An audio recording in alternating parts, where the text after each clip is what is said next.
Good morning, ladies and gentlemen, and welcome to the EU Pavilion at COP26 in Glasgow, where I have the honor to host a roundtable and panel discussion on the topical issue of aviation, and within that area, the question of sustainable aviation fuels.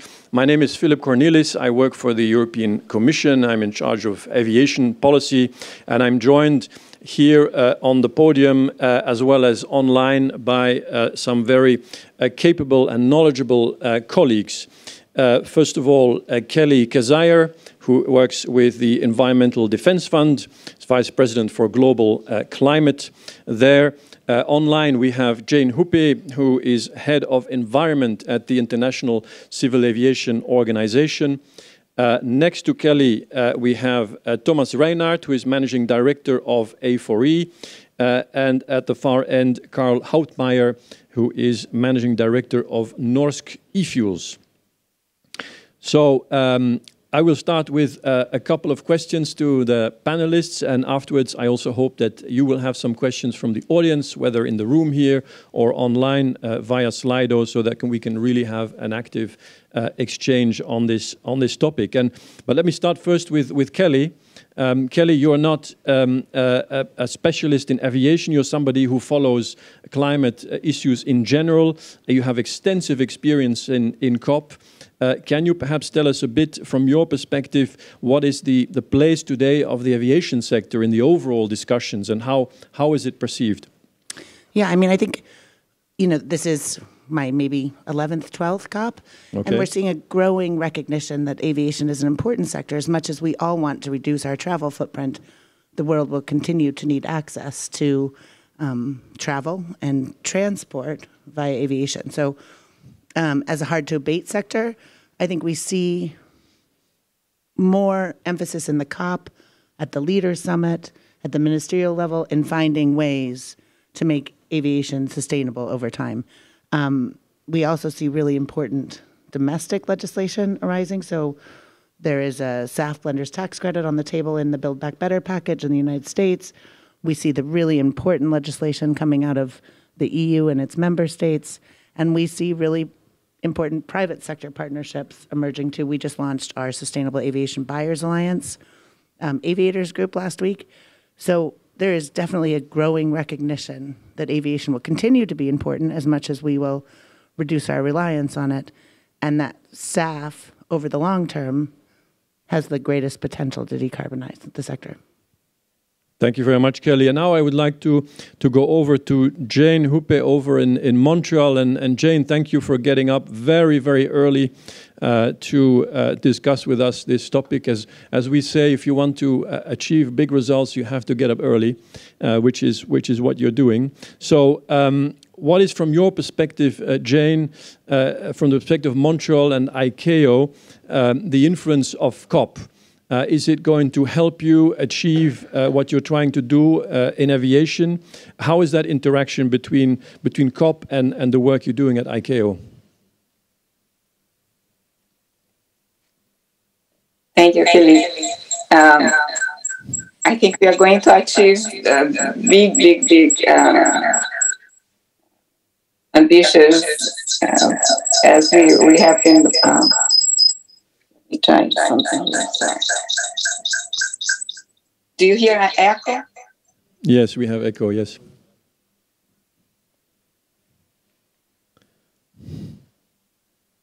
Okay, can you hear me?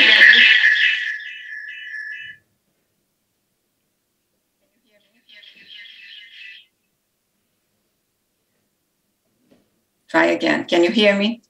Yes, that's a lot better. Okay, perfect. Sorry for that. So on what we expected from COP, I think that the most important for international aviation, because we are separate from the decision specifically in COP, I think is the issue that you will get big ambition in COP, and we are seeing a lot of movement in that direction. And we having that big ambition in the COP this year will help us very much with our process next year. So if you allow me, Philippe, I had prepared something very brief to showcase what we are doing on SAF so that the audience can understand why it's so important that we now put a big ambition for the international aviation sector and how much in SAF that would mean. We are very pleased that in the same day that we were having Transport Day in Glasgow, we were also having our discussions on empowerment in our council in ICAO. It was the same week. That's why you don't see me live from your event. We were having big discussions here. And we had amazing progress on SAF. And that's why I wanted to show a little bit of what happened in Montreal. If I have my presentation very briefly, that would be very nice. Just quickly, you can go straight to the first slide. So we are talking about an area for action to reduce aviation emissions that went very fast. So 12 years ago, we were having testing of safety stills. People were talking about that. We had our first conference in ICAO in 2009. And we started by saying we have to, that's possible, and we'll have to spread out and prove really that that's possible. So we did a few events, one being Rio Plus 20, and we have created this big platform in ICAO called FAF, which is the fuel aviation global platform. And there you can see all the evolution that we had since. We had the second conference in 2017. And as you know, we had the adoption of CORSIA that has a possibility of using SAF to use offsets or sustainable aviation fuels.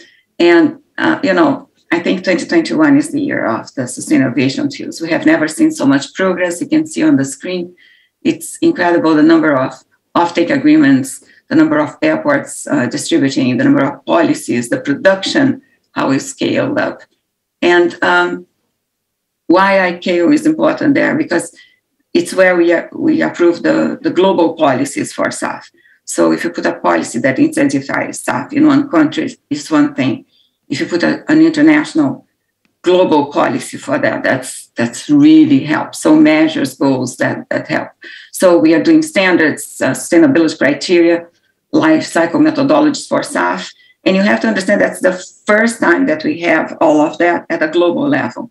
It's for a sector, but that sets a very nice standard. So we are doing also a lot of information. That's all the documents, and I'm not going into detail, but that we are using to do the certification, a very robust certification for use of SAF in CORSIA. SAF has to be eligible to CORSIA, has to certify by a sustainable certification scheme. We do have a certification criteria, and that's the novelty I'm going to show. We have specific numbers for the life cycle assessment, and we have general numbers for that. We do the analysis of both. And here's the novelty. Next slide, please. We go ahead. Next one. Next one. That's the general development that we had in SAF. That's what we do. Policies, sustainability criteria, life cycle, methodologies for the CORSIA. And of course, we have all the publications in the next slide. So those are the publications. I mentioned the sustainability criteria, the life cycle assessments, numbers are there, and how do you do? Everything is approved by our council.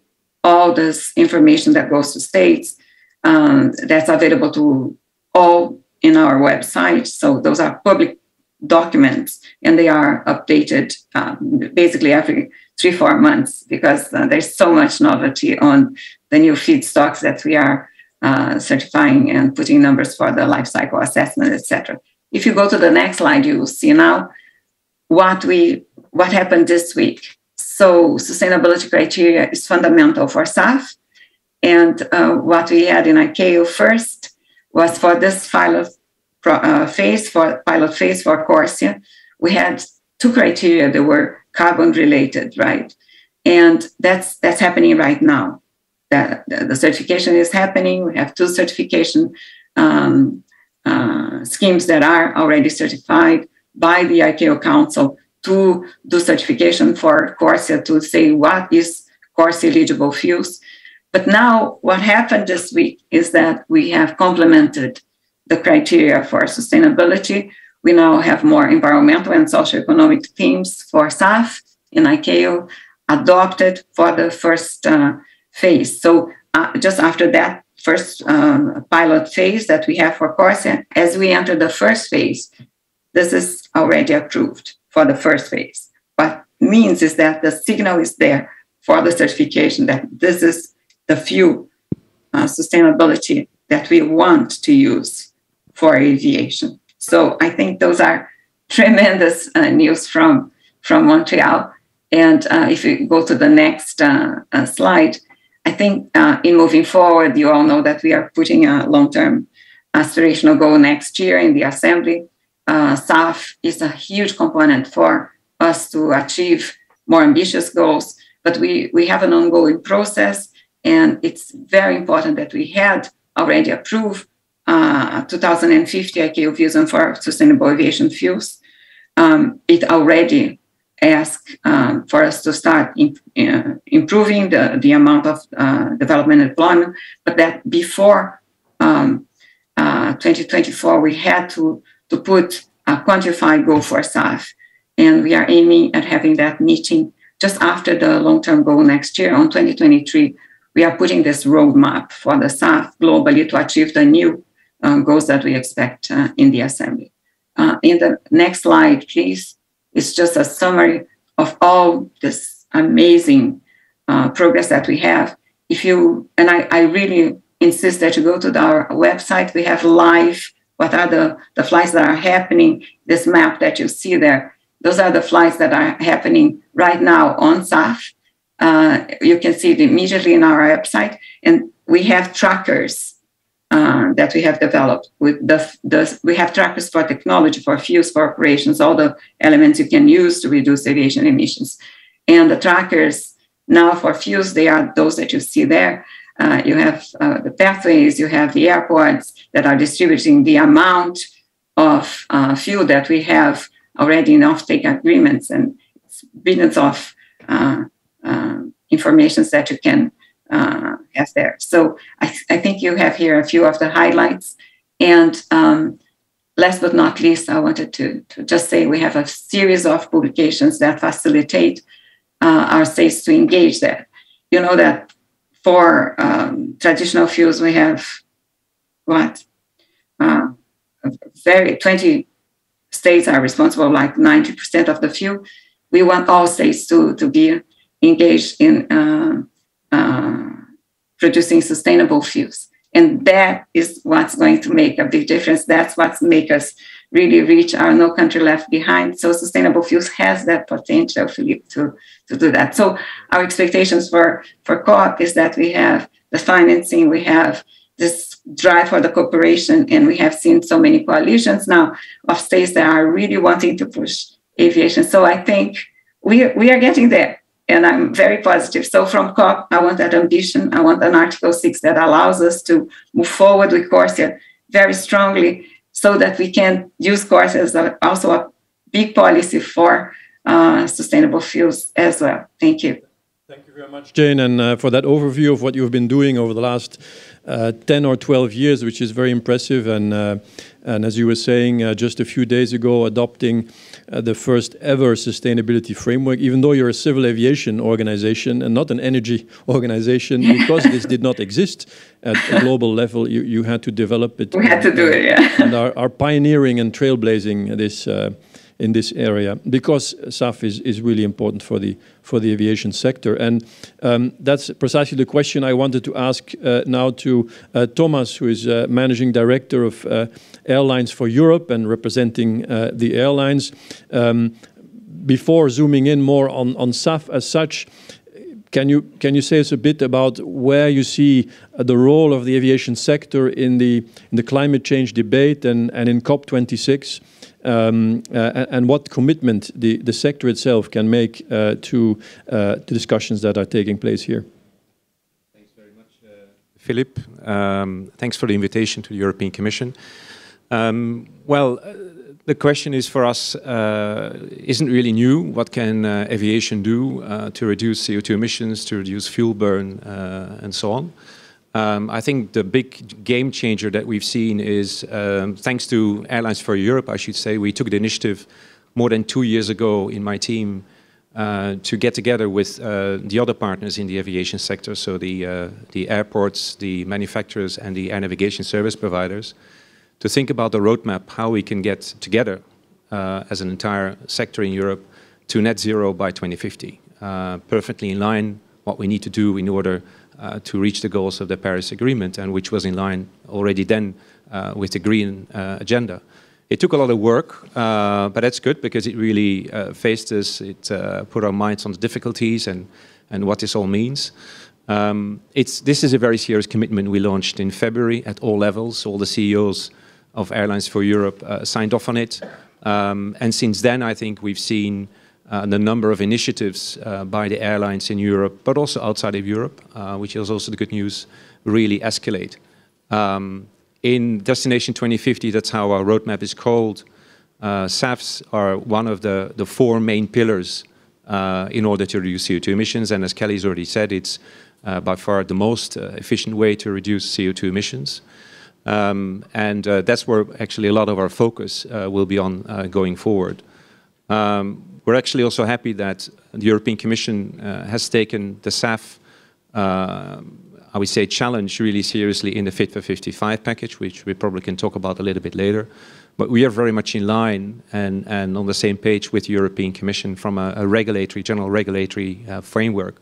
I think the challenge is, European industry is committed, and we are seeking ways to cooperate closer with not only European Commission, but also national governments, because a lot of the funding will need to come from a national level, is to look at the rest of the world. So what is the rest of the world doing? And we've seen very soon after the launch of Destination 2050 that other aviation sectors in the US, for instance, and of course in the meantime we have another US administration which helps react in a very positive way.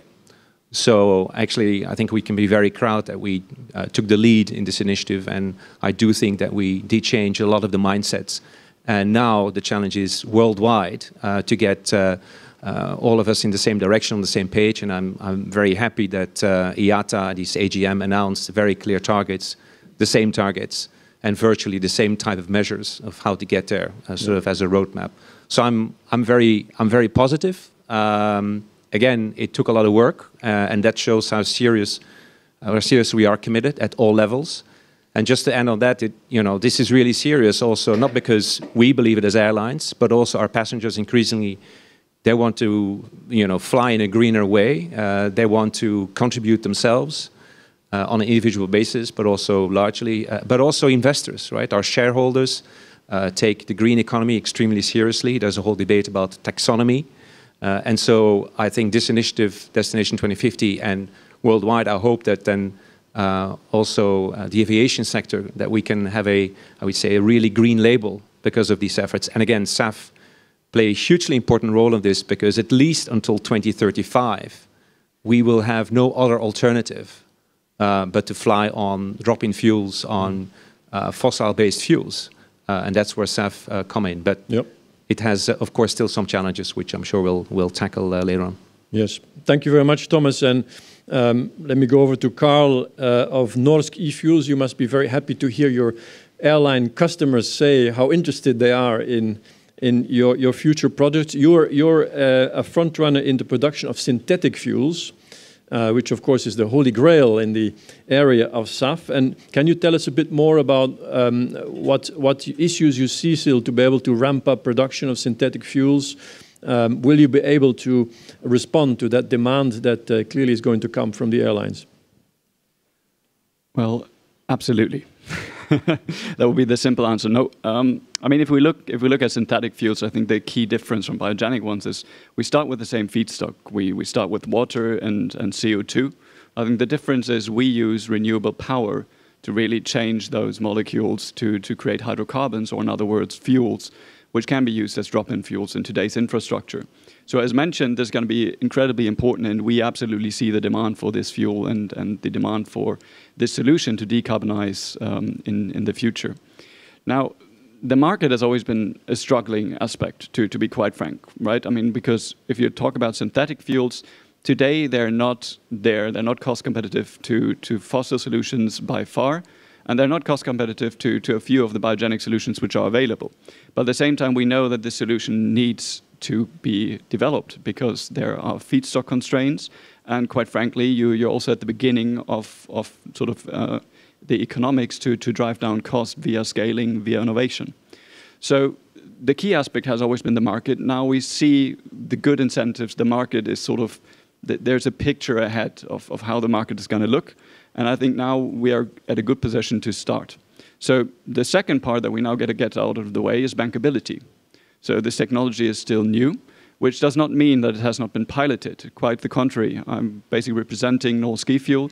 We're a consortium of companies that have more than 10 years of piloting experience in the field of power to liquid under their belt.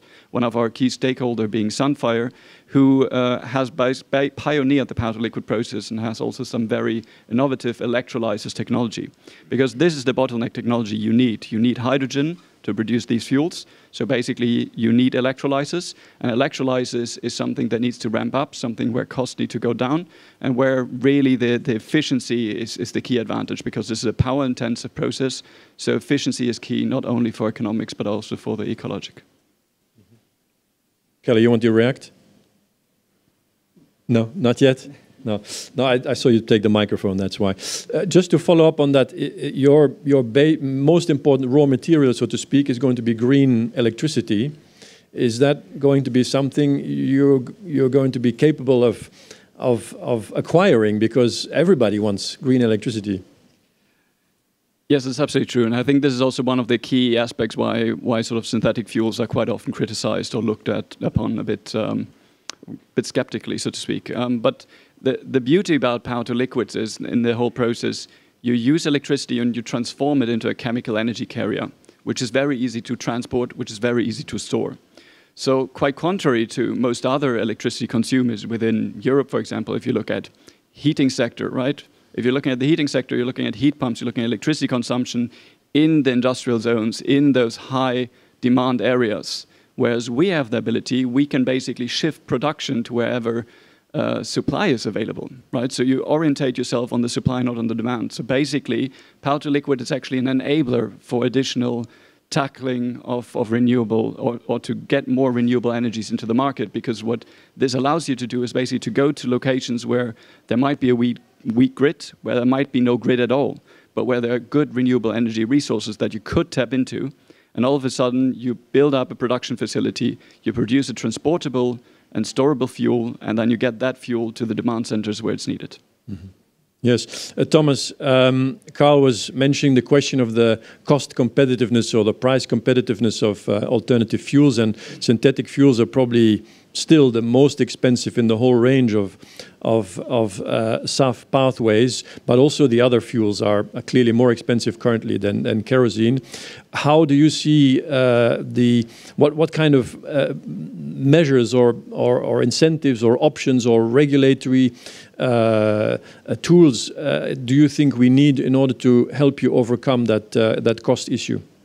Yeah, thanks, Philip. So that's the hard nut to crack, because not only do we not have enough supply of SAFs today, unfortunately, but also how are we going to pay for it? If you see that the price of SAFs is sometimes up to 5 times the price of the fossil fuel, i.e. kerosene we use, the jet kerosene we use today.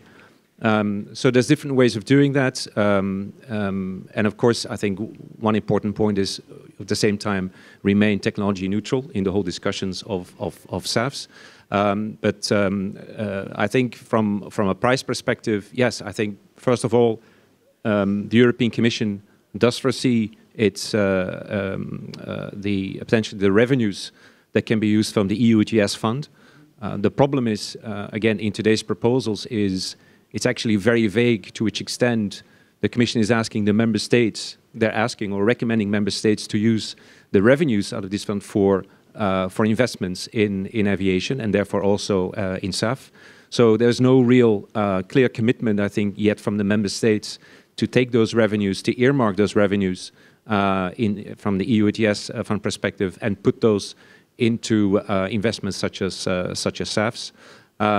So that's, I think, something we certainly need to clear up. And I think in addition to that fact, member states, national governments really can accelerate. We've seen in some countries accelerate the investments in new plants, in scaling up, helping to scale up the supply of SAF. What we absolutely need to do, just to your point, Philip, we absolutely need to get the price of SAF overall, need to get to an acceptable level, because airlines, are a very highly competitive sector, so cost will directly impact our business, will directly impact our passengers, will directly impact the connectivity, and that's not only SAF. I mean, it's a much bigger picture we need to look at, but SAF will play a major role in the price of the tickets, in connectivity potentially, so there will be some impact. And by the way, in our Destination 2050 roadmap, we have already calculated the impact on demand on the range of measures. So it's not a secret. There will be some impact. But clearly, government funding overall will be necessary. And by the way, it's only 4 years away from when the first SAF mandate kicks in, 25 in Europe. So the urgency is really there to really scale up very quickly, and then at the same time, hopefully, get the price level at an acceptable level. Yes. Well, Kelly, as an environmental NGO, what is your perception of the challenges of increasing the uptake of SAF in aviation? Do you have concerns about sustainability, about availability? How do you see that? Or do you say, go for it?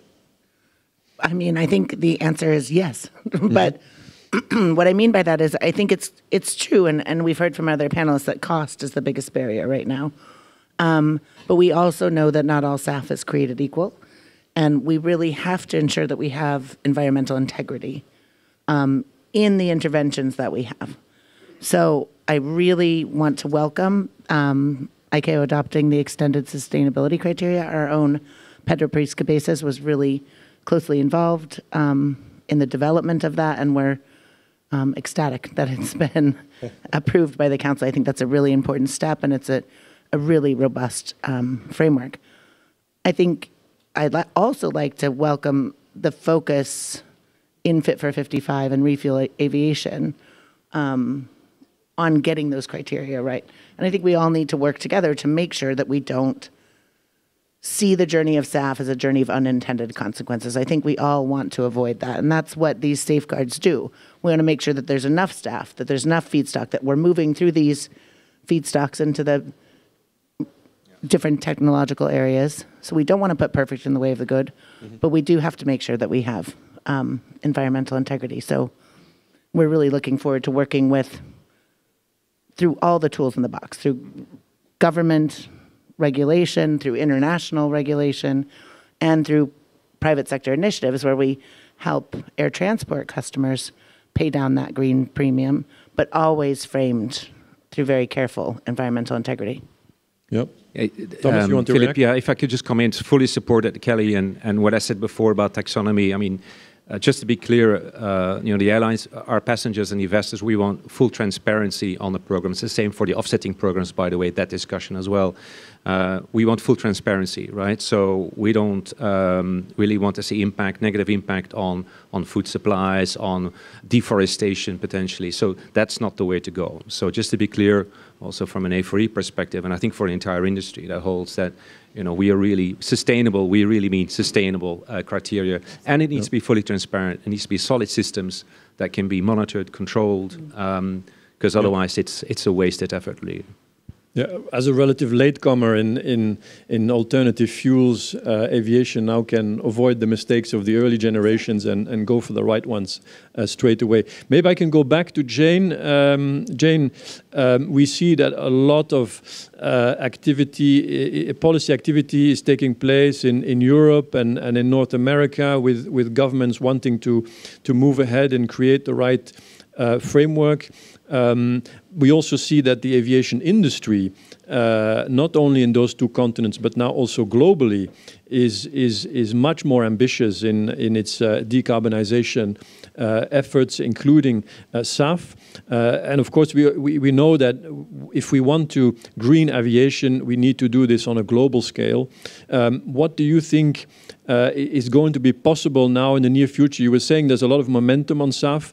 Do you think that at ICAO, for example, at the assembly next year, we would be able to make a big step forward in this area with the whole world joining in? I think it's, I don't like to use the word irreversible very easily, but I think all the signs are there to show that it's now really going to just grow more and more and develop more and more. I think we heard from Thomas and from Sebastian very important points that just show this, what we call this alignment or stars, right? We are right now with a mix of 50% that is certified. We are working very hard to have 100% certified because there's two things in that equation that are very important: the volume and the price. We cannot say that we are close to a 1% of use of sustainable fuels, although we are using a lot of mix of fuels in many flights. But that's not the volume we are definitely aiming at. If we want to have an ambitious future for aviation, we need much more. I think the price signs will be very important, of course. SAF currently costs more, but also everybody told us in the last 2 years that the price of barrel would never come back close to $100 a barrel, and the price is coming up, which creates this environment that we saw when we were discussing for the first time in 2008, 2009, the need to have alternatives for aviation if the price of the barrel would go so high. So now we do have an alternative. We have to have those alternatives to make sure that the industry is also sustainable. I think it's going to be a lot of buy-in for SAF, for also the reason that this is a win-win-win-win-win situation when we look at the big picture. We are right now using basically waste, oils waste for the production. We are moving towards also biological waste, etc. That what's going to happen is that basically every country will have the right process, the right feedstock that will enable this country to be participating in that endeavor. So there's a little bit for everybody there. And we always want to say there's not a one fits all, but I think SAF is this one fits all exactly because it allows each one to do it differently. Like this flexibility is amazing. You can have sustainable fuels going to a place, but if they don't have sustainable fuels there, you just come back with traditional fuel. You don't change infrastructures and you create jobs. You know, you have this big buy-in in that sense for the SAF. It can put everybody together and cooperation will be essential. You saw Thomas said cooperation between A4A, the airlines, et cetera, et cetera. Yeah, when they start cooperating with the airports, they start looking into the production, offtake agreements, et cetera, it launched much easier cooperation. When we start cooperating with states and we do a lot of feasibility studies that show to the state what is tailored for their purpose, that's essential. So bringing everybody on board and putting a lot of information, because Kelly mentioned something, the robustness of the sustainability. We still have so much misinformation out there that SAF competes with food and yes, that depends on how you produce. And that's why we are being so careful in aviation with the sustainability criteria, because this is going to be super important for us, that we have this alternative that will really allow us to address the emissions from air transport. Yep. And because of that, we can not make a mistake on sustainability, because that's not what we want. So we are ensuring, and you said, Philip, in the beginning, we are aviation, and we are establishing in an aviation organization criteria for sustainability of the fuels, globally. Yeah, it doesn't exist out there. We had to take that step. There was a lot of work, the same way we did for the offsets that we use in CORSI. We have to go through that criteria. They have to be CORSI eligible, stamped. So the fuel will be CORSI stamped as well for us to be able to use that fuel against the commitment of the airlines on the goals that we have in ICAO. Yeah. And I have a surprise for you. We wanted to announce here today that we have a publication that we put on our website today, which is Innovation Driving Sustainable Aviation, because we are talking about action by everybody, but we have to be able to showcase that a lot. We have the coalition in ICAO, so it's all everybody that wants to take action and that really addresses emissions. So we put a space there for each of our members of the coalition to showcase what they are doing. There's so many initiatives, on sustainable fuels. So take a look. I think it's worth to be informed. There are novelties every day from airlines in Japan using, used T-shirts, and fashion is another sector that's a problem. We have been using used T-shirts to produce fuel to fly aircraft. So there's no limit. And that's why I think it's going to be so successful. Thank you. Thank you, Jane. Now I would like to see in the room here if anybody would like to come in with a comment or a question. Yes, I don't know who was first there. Do we have a microphone actually in the room? Yeah. Do I need a microphone? I'll just talk. No, we are broadcast, so you have to use the microphone. Yeah. Great. Matt Maybe Gorman. you can say who you are first. Yeah. Matt Gorman from Heathrow Airport. Actually, two very quick ones. For e-fuels, what policies do you need from governments, national, regional, to scale up? And Philippe, question for you, if I may. Is that okay? Just looking at some of the targets we're starting to see on SAF, airlines around the world talking about 10%, 15% by 2030. The UK is talking about a 10% ambition. Is the 5% mandate ambitious enough from Europe, do you think? I could probably answer to the second one to some extent, at least from my perspective. No, I think basically first part of the answer is you have to look sort of at the development. You can either have a demand side driven or supply side driven. And generally speaking, the demand side driven approach is more important for us because it creates a market, and that creates sort of clarity towards investors, because this is the key aspect, right? It's a capital-intensive industry that needs to be built up, so you need to have access to the capital market and the financial market. In order to get the access, you need to have a clear pathway for a market to develop, because currently you're arguing for something that might be or will be needed, and everyone agrees that it will be needed, but no one can tell you exactly how you're going to sell it.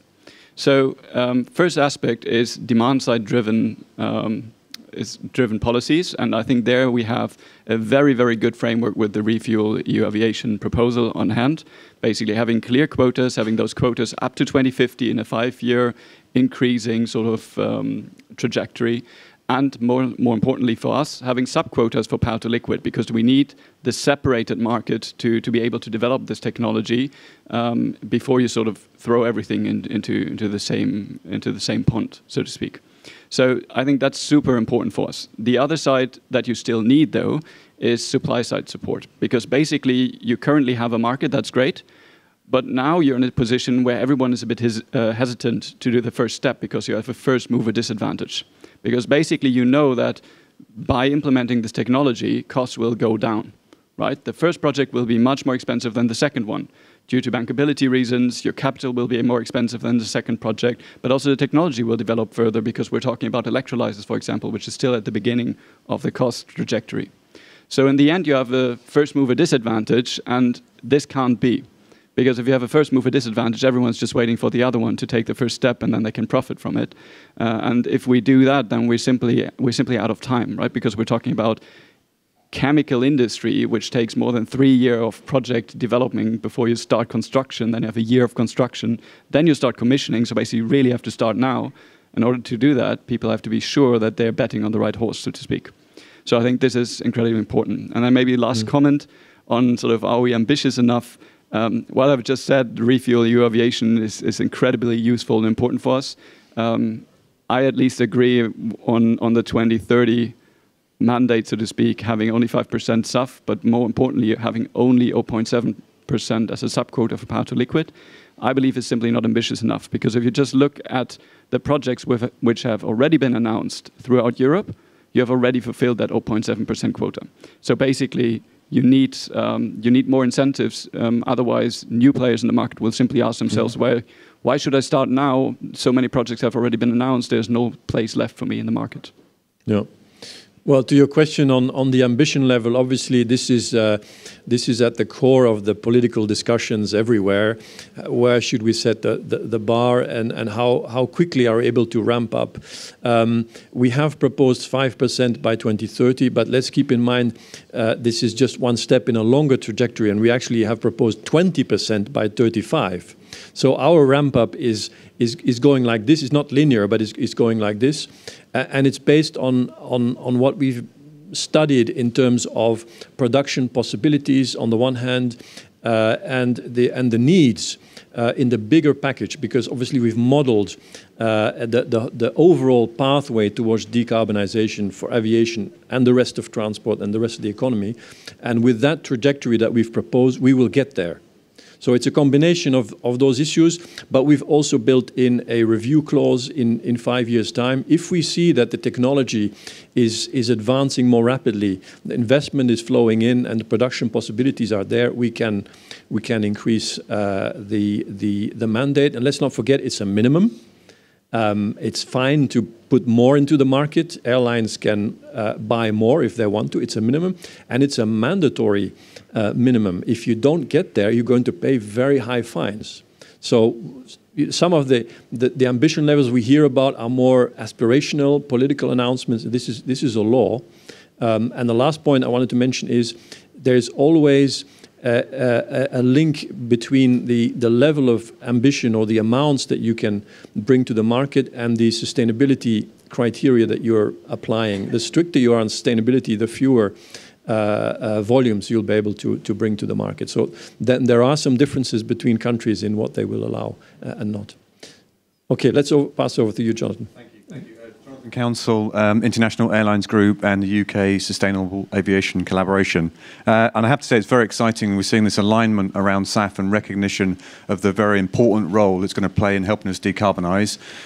We heard a few weeks ago that the US have committed to 15% SAF by 2030, which is very ambitious. But I understand that some 2/3 of that is going to come from repurposing biodiesel plants.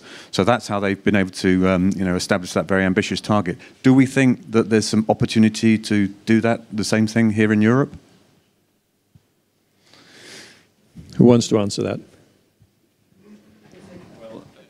Well, I guess not being the expert on biofuels by definition, but the question is going to be sustainability criteria, right? Because we are now again comparing apples with pears. The US market is structured differently. So basically, if you have biodiesel and you use those plants to produce kerosene, generally speaking, that's absolutely possible, and we could potentially do the same. The question is that an acceptable fuel, and is that a fuel which we want to see basically fulfilling the quotas or not? Because most of the biodiesel being produced today is, simply speaking, first-generation biodiesel. So that is food crops. So you would have a food crop to fuel production, and the question is that the mandate we're looking for? Could you adapt the types of crops that you use, though? So making sure to supply more stringent sustainability criteria, but just using the physical plant capacity, but apply more stringent criteria.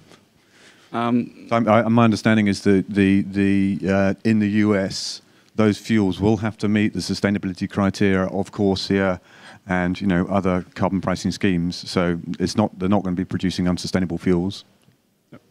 No. I think that's fair to say. It's the question is a bit sort of on a technical side, right? If you take our process, for example, if you have a power to liquid process, it's very easy to shift between diesel or kerosene, and the same is true to some extent for biogenic solutions, but generally speaking, a biofuel production plant is very tailored to feedstock. So it's just a question, what bio-based production plant do you currently have? What feedstock are they currently using? And is that feedstock currently allowed under CORSIA? Okay, I also had a gentleman there in the middle. Thank you. I'm David Laurent. I'm working for a French business network, so not on the aviation sector, but it's a cross-sectoral sectors. And I would like to bring other maybe limiting factors regarding the feedstock supply. Aviation is not the only sector which need bioenergy. When you think about future availability of biomass, do you take into consideration what's going to be the demand from the other sectors, and what's the impact that there will be on the available biomass for the aviation sector? Question is, everybody chasing the same sustainable sources?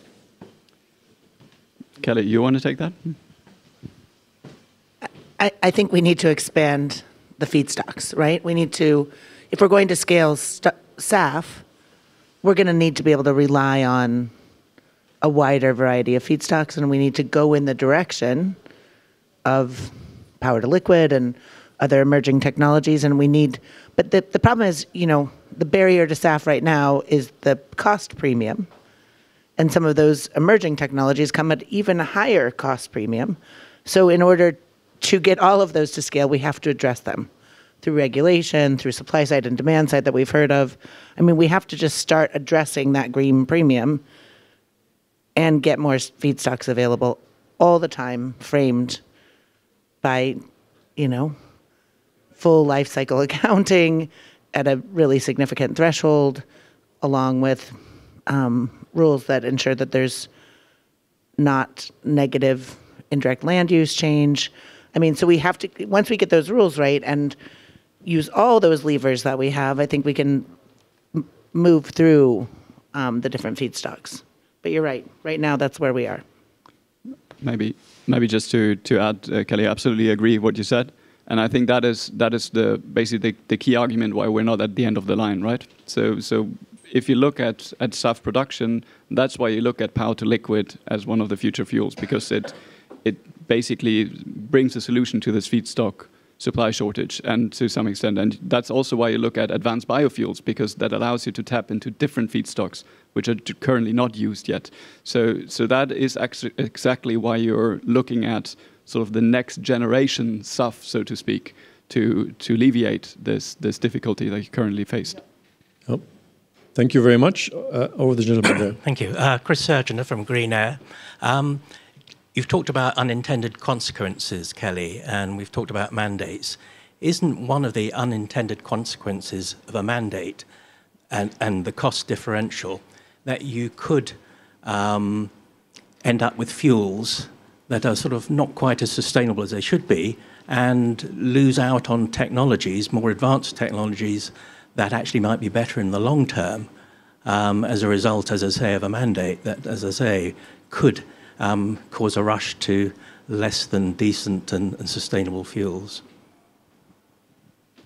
I think, no, that's a very good point. But I think this is why we need to look at all the options. It's not just, you know, investing in SAFs, we know them today, or just in that or that particular technology. We didn't talk about it that much yet, but for instance, hydrogen, I mean, the commitments from Airbus are real. Whenever you talk to their CEO, we always say, you know, we commit to having it commercially available by 35. The technology is there, but needs to be certified. You know, we need to, you know, find some last solution to some bottlenecks. But it will be there. Someone like that makes a commitment. That's serious stuff. So, for instance, I think in parallel, we need to invest in hydrogen across the board, by the way. This is not just an aviation you know, problem we have. Hydrogen can play a huge part across the industry sectors, across society, as a new carrier of energy. So you're right, your point is not just focus on that, or this or that, but I think the sustainability angle is key, I think is not debatable, or not negotiable, I would say, sorry. But at the same time, we need to look at this future, the second and the third generation fuels. And I think, for instance, hydrogen will be playing a part in that. And on that, since we're on this anyway, hydrogen, by the way, I think Germany committed to hydrogen, a hydrogen industry plan, development plan. That's a hugely important sign. I would hope that the other nations in Europe, they follow the course. The Commission is supporting hydrogen. So we need to look at typically when you look at the roadmap, you look at the number of technologies, solutions. Sometimes, we also talk about hybrid solutions in aviations. So we will need to have some of these hybrid solutions until we have, I would say, the net zero propulsion technology, which is appropriate for aviation. So what this means in practice is for SAF, we will need SAF, it looks like, even beyond 2050. So we need to start investing in it now, looking at the mandate. We have no choice, there's no way back. But in the meantime, in parallel, we need to continue to invest in the other promising technologies. So from an airline's perspective, we are, as we will always say, technology neutral. But at the same time, we really would like, the technologies that have real potential to be the winners at the end of the day. We can't just, have a variety of technologies. We don't have the luxury to do that. So we really need to focus, I think, on those technologies, half a dozen of technologies, promising technologies, that we know will get us somewhere, because capital is limited and we need to invest to convince the investors to invest in these technologies. So you're absolutely right. Okay, thank you very much. We may have time for one last comment or question. If not, then I would like to do a last tour of our panelists, and perhaps we can start with Jane. What would be your main takeaway that you would like to leave with our audience today on the topic of bringing SAF into aviation? What lessons should we take with us? I will still hammer on the word cooperation. I think that what is making a big difference right now, we are a sector that, we are technology driven. I think we will have the technologies, we will have the innovations, the solutions. But what we really need to do right now is to scale up and to cooperate to see if we really address the right policies for the price to come down, so that we can have a level playing field. So I think cooperation will be fundamental in moving forward with SAF. Supporting capacity building, so that will only work if everybody is involved. And we have this potential with SAF to be produced throughout the world. So everybody can be a player.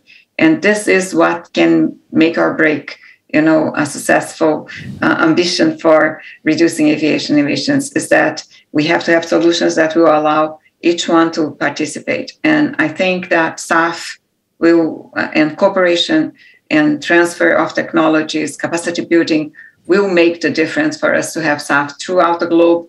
And with that, make the big difference that we have to make with SAF in air transport. Thank you, Philippe. Thank you. Carl, from the perspective of the fuel producers, what's your main takeaway?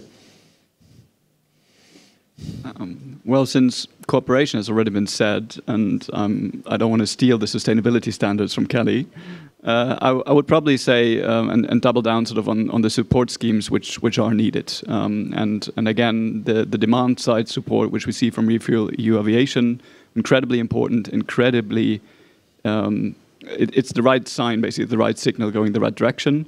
But don't forget about the first mover disadvantage. If you really want to kickstart this development today, you need to have supply side support as well, carbon contracts for difference, basically access to debt financing, potential subsidy schemes. All of this is going to be important to really kickstart this development. And maybe the last statement would be, time is really of the issue, because even if we're talking about sub-quotas starting by 2030 and then the scale up, what really everyone needs to keep in mind is we're not developing an app here. We've got to build up an industry, and that simply takes some time. So if we want to have anything by 2030, we better start running now. And from the perspective of the airlines, Thomas? Well, airlines, and I think also aviation industry, globally, we've now made very serious commitments since the IATA announcement. So that's a global commitment as far as I'm concerned.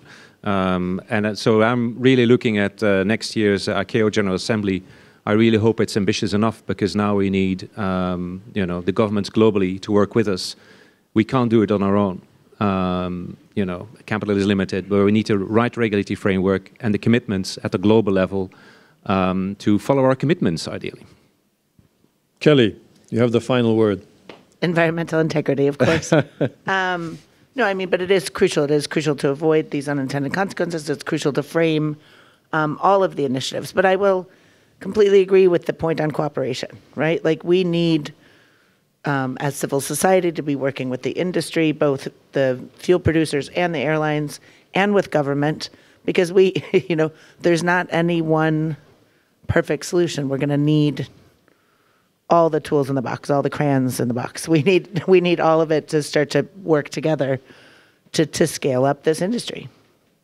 Thank you, Kelly. And all that remains for me is to thank the audience here and, of course, my panelists for being here and for getting up very early. Thanks for the good discussion. And it's clear we're at the beginning of a major transformation that we all want to see. And so I guess we will be seeing each other again often in the coming years and possibly decades. Thank you very much. Thank you.